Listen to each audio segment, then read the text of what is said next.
very short commercial break. Back to the second segment of the show for today. We're talking to Mr. Minister Gregory Taylor, and he's talking about the state of spirituals and hymns in the African American church.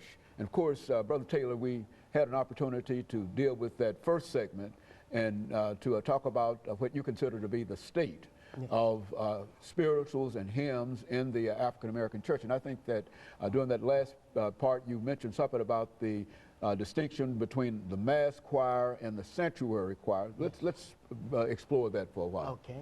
Well, when I say sanctuary choir, I'm referring to what they would refer to today as the senior choir. And in my background coming up as a lad, we had to sing with the elderly people. And there was one Sunday that we had to sing to ourselves. And what I've discovered is that in the process of us singing with the elderly, this is where the learning to sing was being passed on from one generation to the next. Even though at that time I didn't fully understand. The whole process of learning how to sing. That's right. I didn't fully understand it at the time, but as I got older, I realized what was taking place. And we used to have choir practice every Monday night. And these were the kind of things that contributed to shaping us.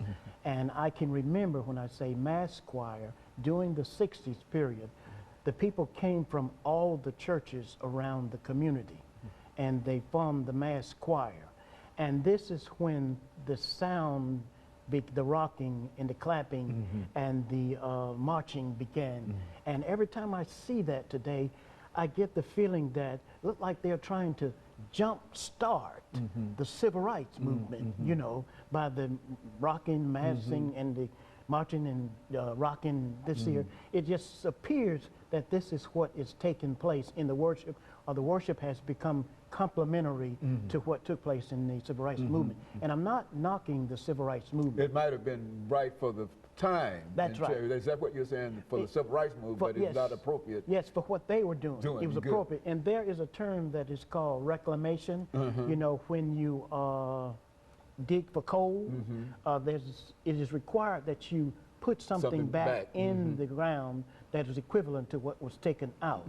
But reclamation has never taken place when it comes to the sanctuary choir. And I even sometimes think, Dr. Haney, that there should be an atonement, an apology, because of the length of time that they have gone about. The music has constantly changed. And I sometimes think that those who use, after the songs were rewritten and sung in the streets, when they returned to the church, they were no longer the same singers that they left as. And I think right there is where they may have forgotten what it's like to sing in the sanctuary choir. I have forgotten that tune, you know, in that area. And so, so you would suggest that perhaps one of the reasons that we are losing perhaps something in these, in the singing of these hymns and spirituals now, we've lost something that we could possibly recapture, but we have to make some changes in order to recapture that. Now, what are some of those changes you guys? First, I believe that there should be a gathering of elderly people, and there should be discussion. They should be given the opportunity to talk freely about the old hymns, because the churches that I visit here, I see a lot of dissatisfied senior citizens. One lady who was 102 years old, another that was 97, they just stopped going to church because they were no longer respected in the area of the music. And then there's another factor that we have to deal with is the noise. There is a hearing loss problem. I've spoken to about 5 ear, throat, and nose doctors, and there's 36 some million people who are suffering from hearing loss in this country. And that is another area that has got to be dealt with, you know, in order to properly address this. But my heart goes out to the seniors, and we have been singing here with the nursing homes. I visited one of the nursing homes with Lady Carter Chapman. You know, got the opportunity to experience the nursing home here with her. And in Atlanta, I was visiting the nursing home and singing with the elderly, because that's where you have the true, fresh oral history memory of our heritage, which came through the music. But some people have grown ashamed of that. You know, I enjoy seeing them become happy in the church. And recently in a midweek study, we had a vacation Bible school actually, and there was, the story was about in the storm when Jesus was on the boat, you know. And one of the elderly ladies there was singing a hymn, in the storm of life is raging. Okay. Stand by me. That's right. And she started to sing, and I believe his name was Mother Black. And she said, when the storm of life is raging, stand by me, remember me. And just hearing her cry out the therapeuticness in the music is what that was taking place there. And when it's properly done, and I often say that the old hymns and spirituals, they are caught.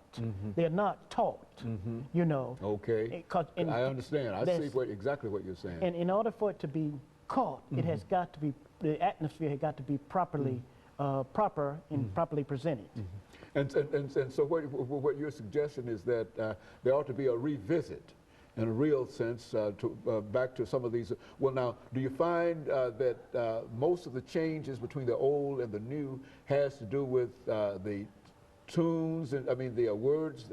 They're the same words, but they're used and they're said in different fashions and etc. I think you talked about Bradley. Yes, that's right. And I think that he had an attitude in terms of how he felt that these songs. Well, why don't you deal with that? Okay, I've read most of his book, and in the book I remember him saying that he didn't believe in jazzing it up. And I learned from another minister in this city that Dr. Bradley was what you refer to as a purist. He believed in the pureness of the music. And that's the way I am. I believe in the pureness of the music. The clapping, the drums, the guitars, and all of that. Saxophones and yes, all of those. It has brought something else into the situation. You can't meditate on the music. You know, you can't mirror it. Your mind is not able to travel from where you've been, where you first was introduced to the music. You know, you're not able to soar, you know, and those type of things. So this is the area that I believe that a lot of attention needs to be given.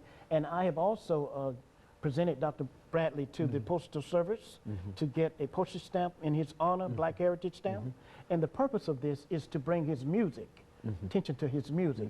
And we've gotten several people who are planning to give testimonies. His birthday is coming up October the 5th.